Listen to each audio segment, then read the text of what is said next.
Nice one. Hello. Hello. What are you more proud of, Harry Potter or Star Wars? That's a really good question. That's an intelligent... Ooh. Let's think.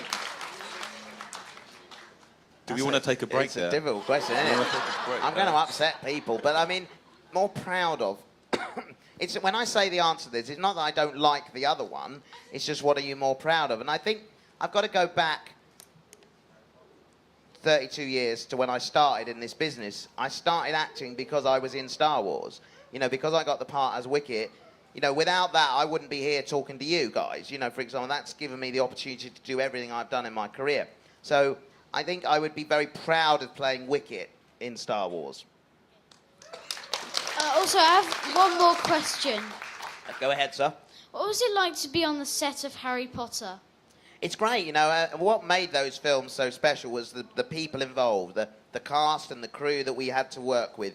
Were all terrific. I mean, particularly Dan, Rupert and Emma, who played the three leads in the films. You know, they grew up on screen. You know, they were about your height when they started and, you know, grew up to become fine young actors and young adults. And I think they did a terrific job.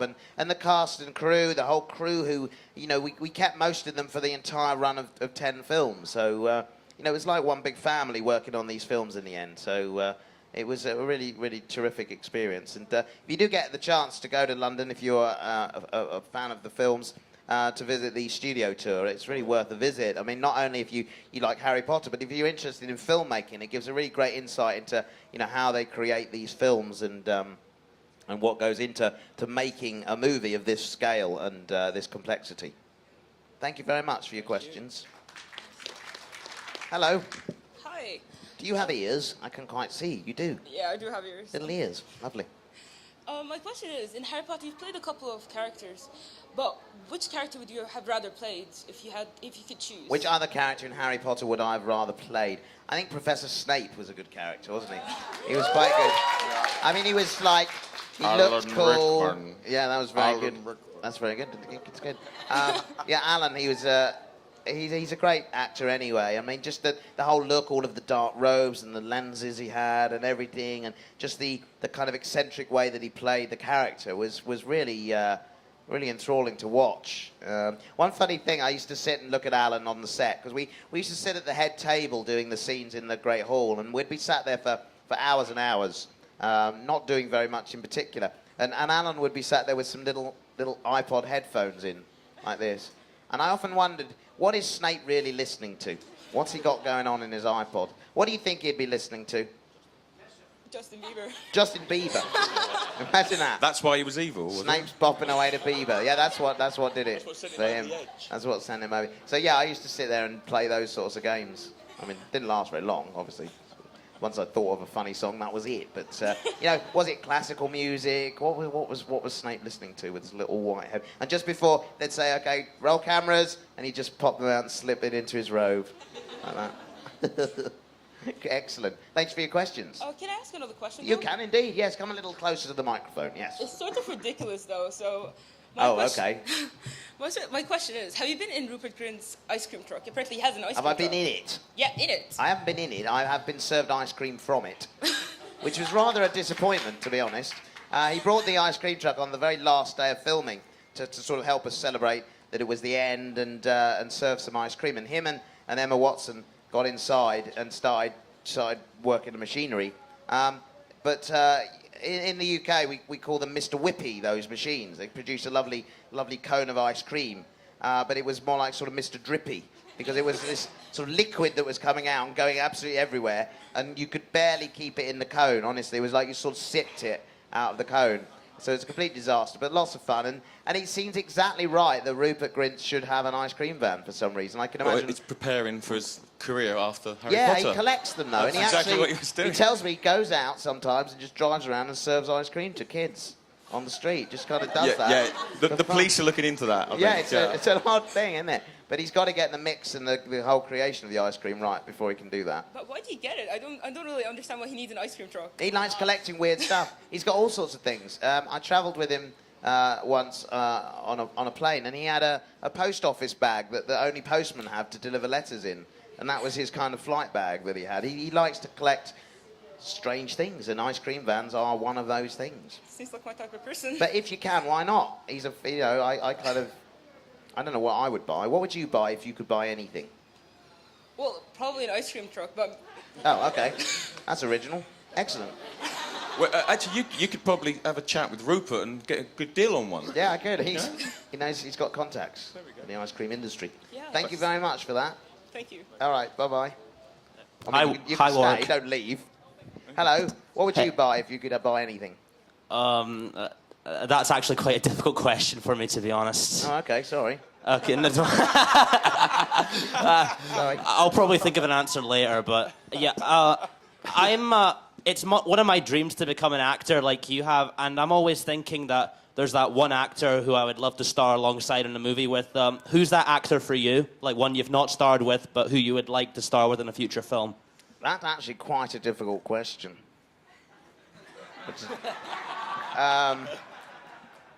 What actor that I would like to star? I'd like to be in a film with Chevy Chase. I know that sounds weird. I like Chevy Chase. Will Ferrell as well. I'd like to be in a film with Will Ferrell. It's kind of gathering your heroes together, really. And you know, I've had the opportunity to work with a lot of my heroes in the past. And I guess, yeah, I'd like to work with those guys. Just comedy with those Steve Martin. I mean, those kind of classic kind of the 80s kind of comic. I'm a big fan of those, the National Lampoon's films, Vacation, Vegas Vacation, all of that stuff. So, yeah, there you go. Have you thought of an answer to my question yet? And what I would like to buy, if I could buy anything? Yes. Probably a replica of a Spider-Man costume. Ah, a replica of Spider-Man. Would you put it on and leap about? Yeah, probably. Probably. See, I think what a great place Dubai would be for Spider-Man. I mean, there's so many buildings, aren't there, here? You can have a whale of a time around here. But he's there's no sweating crime. in his costume, though. There's no crime for him to... We'd have to have a baddie. There's nothing Who for would him be to the do baddie? What Spider-Man baddie would come to Dubai? Sandman. Good. He's already here. Good. Excellent. Well, thank you very much. Do you have another question? Who is the most annoying actor you've ever worked with? Oh, I'm very diplomatic. I don't know whether I would say most annoying actor. I mean, actors, I'm not going to name names, but actors have very specific habits and things they do. And, you know, we're a weird bunch sometimes. And actors that annoy me are ones that don't prepare properly. You know, they'll come to set and they don't know their lines. They'll just kind of just be difficult the whole time. And it's like, just get on with the work. You're being paid enough. You know, just get on with it. And, you know, actors who haven't bothered to learn their lines, they have cards written up, you know, behind you, so you're in a scene with them and there's all these white cards with their lines. And as they're talking to you, you can see they're drifting off over here and here to find where their next line is. And, you know, it doesn't take much effort just to learn the lines and be prepared, you know, so that's sort of annoying. And just actors who have not reached the dizzying heights of A-list celebrity, but act like they are. You know, they're the ones that are most kind of annoying. It's just like, you know, just get on with it. You know, I can never understand, but they swan around like, you know, where's my trailer? You know, and all this sort of thing. It's So how was it working with Val Kilmer? Good work. Good work. Thanks very much indeed. Thank you. Hi. Hello. I was just wondering what it felt like to be what? It felt like to be what? No. Just. Oh, hello. I'm sorry. I'm just seconds away from having a fangirl attack. So. Uh-oh. Security, quick. Breathe. Breathe. Okay. I'll try. Breathe. So what did it feel like? We got that far. Like, what for you when the Harry Potter movies ended? When it all ended, what did Yeah. it feel like? Was you sad about this? I was. You were sad. I was. I mean, sad. it was sad. I mean, I was there filming on the very last day, and I did the shot that I was supposed to be doing with second unit as grip hook, and I went over to the other unit where they were filming with Dan, Rupert, and Emma, and it was the sequence, if you remember, it was actually from Deathly Hallows Part 1 was the last thing they shot, of them jumping through the flu place in Ministry of Magic. You know when they dive over the camera in slow motion? Do you remember that shot? That was the last thing that they filmed. And after they did that, the assistant director said, it's a wrap. We finished. And Dan actually stood up on a chair and said a sort of very moving speech. And part of that was that, you know, he kind of didn't know what he was going to do now. all he'd ever known as he grew up was this place, Leavesden Studios, and you know, you know, these people that he'd worked with all these years were kind of like his extended family, and yeah, it was really, really moving actually, and yeah, we all just sat around and went, wow, that's it, and then had runny ice cream outside. I cheered us all up. also wanted to know what it was like working with Helena Bonham Carter. Helena Bonham Carter. Yeah, she's mad. She drinks more. I mean, honestly, I mean, to be Bellatrix, she drinks more coffee than you can ever imagine. That's what makes her like Bellatrix. It's because she's got just coffees and Diet Cokes and. Makes sense. But she's a lovely lady, absolutely lovely lady, and then it was lovely to have her come and do some time on Life's Too Short as well, which is a great scene. If you haven't seen it, you should check it out. It's on YouTube as well. If you haven't seen the series, you could just go and look for that particular scene. But she's lovely. I mean, I thought she was really great. And especially the scenes that I had with her in Deathly Hallows were when she was Hermione being Bellatrix. So Helena was very clever in building some of Emma Watson into Bellatrix and some of Hermione. So you could... It wasn't full Bellatrix, but it was a clever piece of acting because you really felt like that Hermione was in there somewhere as well, didn't you? Which was really great. Thank you. Thank you very much. Thank you. Hi. Hello. Hi.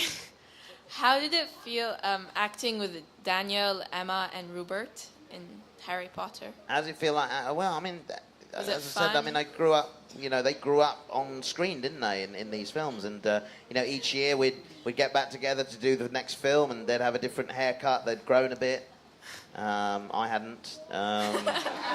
And it was. Yeah, I mean, they were great actors. They always knew their lines. They were brilliant. They could put some, you know, top-class actors to shame. Those guys, you know, with their professionalism, dedication, and commitment to these films. I think, you know, the producers were very fortunate in casting such great people that could grow up and take these films all the way through. You know, it was.